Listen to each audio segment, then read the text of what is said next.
Good morning everyone. कैसे हैं आप सभी? उम्मीद करता हूँ सभी बहुत अच्छे होंगे। So today is 8th of अगस्त 2022 और डे है मंडे। तो जैसे कि हमने पिछले कल भी जो वो कुछ प्रीवियस ईयर के क्वेश्चन डिस्कस किए थे, वैसे ही जो वो आज भी हम लगभग 10 के आसपास क्वेश्चन जो वो डिस्कस करने वाले हैं। ये जो वो अभी 2022 में हिमाचल में हुए कॉम्पिटिटिव एग्ज़ाम से जो वो लिए गए हैं, मतलब कि हिमाचल प्रदेश से रिलेटेड भी हो सकते हैं, नेशनल इंटरनेशनल भी हो सकते हैं, करंट अफेयर के भी हो सकते हैं, मिक्स मिक्स क्वेश्चन है। अभी लेटेस्ट ही पूछे जा चुके हैं, तो देखेंगे कि कैसा जो वो कैसे कैसे क्वेश्चन जो वो पूछे जा रहे हैं। स्टार्ट करते हैं। सबसे पहला क्वेश्चन यहाँ पे है कि विच is the national sport of India. तो ये आप सभी को पता है कि हॉकी जो है वो हमारा जो वो एक राष्ट्रीय खेल है। हालांकि ऐसा कुछ संविधान में, कॉन्स्टिट्यूशन में जो वो लिखा नहीं है कि हॉकी जो वो हमारा राष्ट्रीय खेल है। लेकिन देखिए क्या हुआ कि जैसे अगर खेल मंत्रालय को जो वो पूछा जाए कि क्या हॉकी हमारा राष्ट्रीय खेल है, तो वहाँ से जवाब आएगा कि ऐसा कुछ नहीं है। कोई भी किसी भी खेल को जो वो अभी तक राष्ट्रीय खेल घोषित नहीं किया गया है। ठीक है। तब आप बोलेंगे कि हॉकी जो वो हमारा राष्ट्रीय खेल कैसे बन गया। तो इसके पीछे का रीज़न ये है कि जब देखिए 1947 से पहले की ही बात है। ठीक है। 1928 से लेकर के 1956 तक जो वो हॉकी का जो वो स्वर्ण युग आप बोल सकते हो। ठीक है। क्यों? क्योंकि यहाँ पर भारत ने जो वो हॉकी में जो काफ़ी अच्छा प्रदर्शन किया ओलंपिक में, मतलब कि 6-7 जो वो यहाँ पे गोल्ड मेडल जीते। तो इसी कारण जो वो हॉकी जो वो हमारे भारत में इस टाइम जो वो काफ़ी प्रसिद्ध, काफ़ी लोकप्रिय हो गई थी। तो हॉकी को जो वो यहाँ पे राष्ट्रीय खेल कहा जाने लगा। तब से लेकर के आज भी हम लोग जो वो हॉकी को ही मानते हैं। वैसे ऐसा कुछ लिखा नहीं है संविधान में, लेकिन फिर भी हमारा राष्ट्रीय खेल जो वो आप हॉकी बोल सकते हो। इसके पीछे का रीज़न अगर पूछा जाए तो ये है कि किसी भी खेल को मतलब कि हॉकी को अगर राष्ट्रीय खेल बना दिया जाए, तो मतलब कि ऐसा हो जाएगा कि हॉकी को ही ज़्यादा इस तरह से देखा जाएगा। तो मेरे ख्याल से सभी खेलों को जो वो हम लोग आगे लेकर के जाना चाहते हैं, तो यही कारण है कि हमारा कोई राष्ट्रीय खेल नहीं है। ठीक है। नेक्स्ट बात करते हैं। नेक्स्ट क्वेश्चन है whose autobiography of looking back. तो लुकिंग बैक जो वो किसकी ऑटोबायोग्राफी है, तो ये है मेहरचंद महाजन की। अगर हम इनके बारे में थोड़ा सा बात करें, मेहरचंद महाजन, तो ये जो वो अगर यहाँ पे न्यायमूर्ति लगा दें आगे, तो जो भारत के तीसरे मुख्य न्यायाधीश के नाम से जाने जाते हैं। क्योंकि ये जो वो पहले क्या थे, देखिए ये जो वो क्वेश्चन इसलिए पूछा था क्योंकि ये जो पहले पहले कहीं ना कहीं चर्चा में रहे होंगे। ये पहले जो वो भारत के पहले एक तो तीसरे मुख्य न्यायाधीश थे। ठीक है। और इससे उससे पहले जो वही महाराजा हरि सिंह। तो हरि सिंह को कौन नहीं जानता है? हरि सिंह जो वो हमारे जम्मू कश्मीर के जो वो राजा थे। तो जम्मू कश्मीर के जो राजा थे महाराजा हरि सिंह, तो इनके शासनकाल में ये जो वो जम्मू कश्मीर के प्रधानमंत्री थे। ठीक है। न्यायमूर्ति से पहले मेरचंद महाजन की बात हो रही है। और भारत के मतलब जम्मू कश्मीर को भारत में मिलाने में जो वो इनका काफ़ी योगदान है। तो इनके बारे में आप याद रखिए। क्या इनकी ऑटोबायोग्राफी है? Looking back. नेक्स्ट क्वेश्चन है रिवर सतलुज ओरिजिनेट्स फ्रॉम। तो सतलुज जो वो हमारे हिमाचल की सबसे बड़ी नदी है। ये जो वो लगभग हिमाचल में 320 किलोमीटर जो वो बहती है, सबसे लंबी नदी है। ठीक है। और सबसे छोटी बात करें तो यमुना है। यमुना निकलती है यमुनोत्री से। और अगर हम बात करें ब्यास नदी की, तो ब्यास नदी निकलती है हमारे रोहतांग दर्रे के आसपास से निकलती है। ब्यास कुंड नाम है वहाँ पे, ब्यास कुंड से निकलती है। बड़ा बंगाल जो वो यहाँ से निकलती है रावी नदी। और सतलुज आती है हमारे, सतलुज हो गई, ब्रह्मपुत्रा हो गई, ये नदियाँ जो वो मानसरोवर से आती है, मानसरोवर झील से आती है। तो A will be the right answer. Next question है which is the state council of education research and training located in Himachal Pradesh. मेरे ख्याल से सभी को पता होना चाहिए, क्योंकि जो भी state council of education research and training जो है हमारे हिमाचल प्रदेश में, वो जो वो सोलन में है।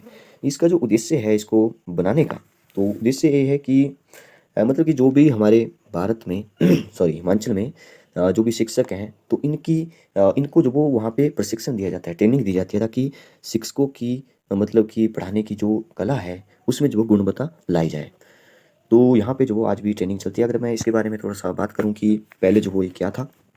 पहले देखिए इसको जो वो कॉलेज ऑफ स्कूल के नाम से जो इसकी स्थापना हुई थी। College of school, COLLE, college of school 1954 में जो इसकी स्थापना हुई थी। ठीक है।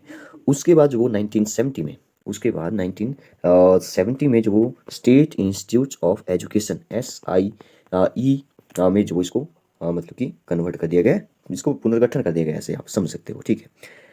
इसके बाद जो 1984 की बात है, 1984 में जो SIE जो भी स्टेट इंस्टीट्यूट ऑफ एजुकेशन था, इसको जो बनाया गया SCER। ठीक है, state council of education research के रूप में जो इसका पुनर्गठन किया गया।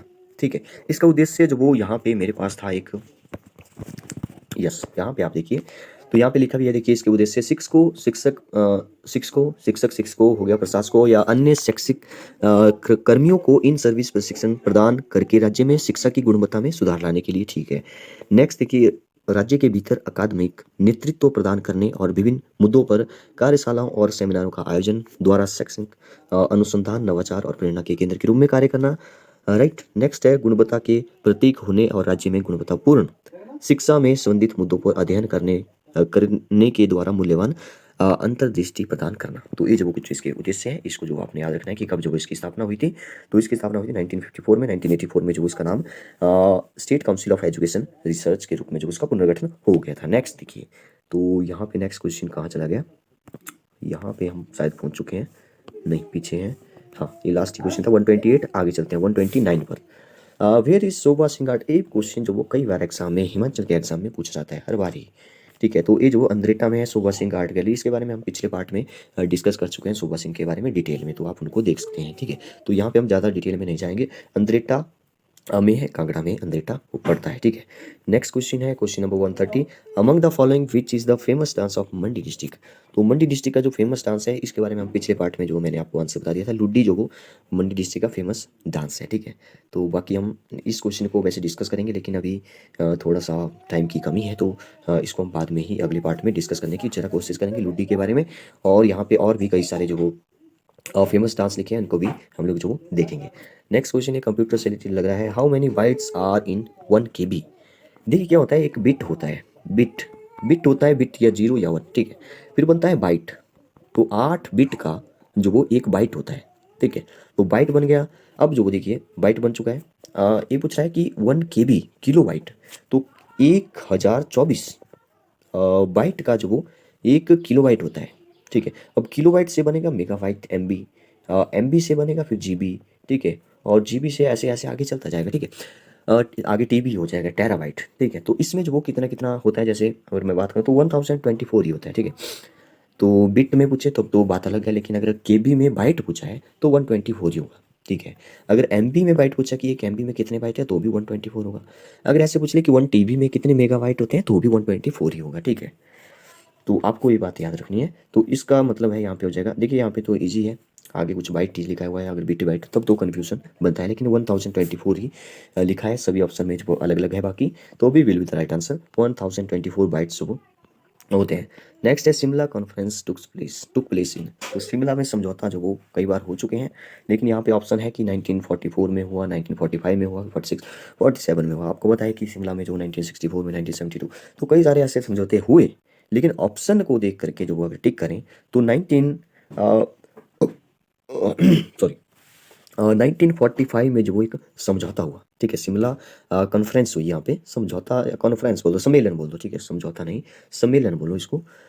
तो यहाँ पे क्या हुआ कि ये जो वो मेरे ख्याल से 25 जून को हुआ है, 25 जून 1945 से 14 जुलाई 1945 तक। ठीक है, इसके बीच में हुआ मतलब ये सम्मेलन। ठीक है, तो अगर हम बात करें इसकी, तो इसमें जो वो लगभग 22 प्रतिनिधियों ने जो वो यहाँ पे मतलब कि अपने विचार रखे।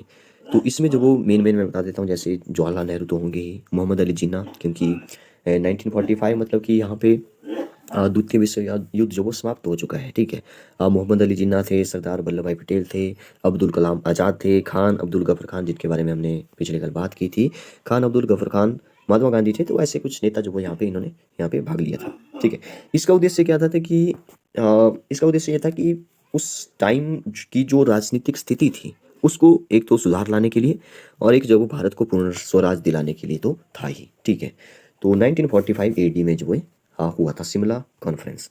नेक्स्ट क्वेश्चन है, मेरे ख्याल से लास्ट ही क्वेश्चन है, यहाँ पे लिखा है how many list are there in the constitution of India. ये तो मेरे ख्याल सबको पता है कि 3 जो वो हमारे संविधान में, कॉन्स्टिट्यूशन में जो वो लिस्ट है, लिस्ट मतलब कि 3 जो वो इसके क्या बोल सकते हैं, 3 जो वो सूचियाँ हैं इसमें। ठीक है, सूचियाँ ठीक रहेगा। तो 3 सूचियाँ जो वो कौन कौन सी हैं, एक तो हो गई आपको पता ही है संघ सूची। ठीक है, संघ सूची का मतलब है यूनियन लिस्ट, और दूसरी हो गई राज्य मतलब कि स्टेट लिस्ट या राज्य सूची बोल दो। नेक्स्ट थर्ड होगी कॉन्करेंट, कंकरेंट का मतलब है समवर्ती सूची, ठीक है, समवर्ती सूची। नेक्स्ट इसके बारे में अगर क्वेश्चन फिर से आएगा तो हम लोग जो इनके संघ सूची में कितने हैं इनको वो हम लोग डिटेल में डिस्कस करेंगे, ठीक है। तो आज के लिए इतना काफ़ी है। अगर आपको वीडियो अच्छी लगी है तो एक लाइक ज़रूर करें। Thank you and have a nice day.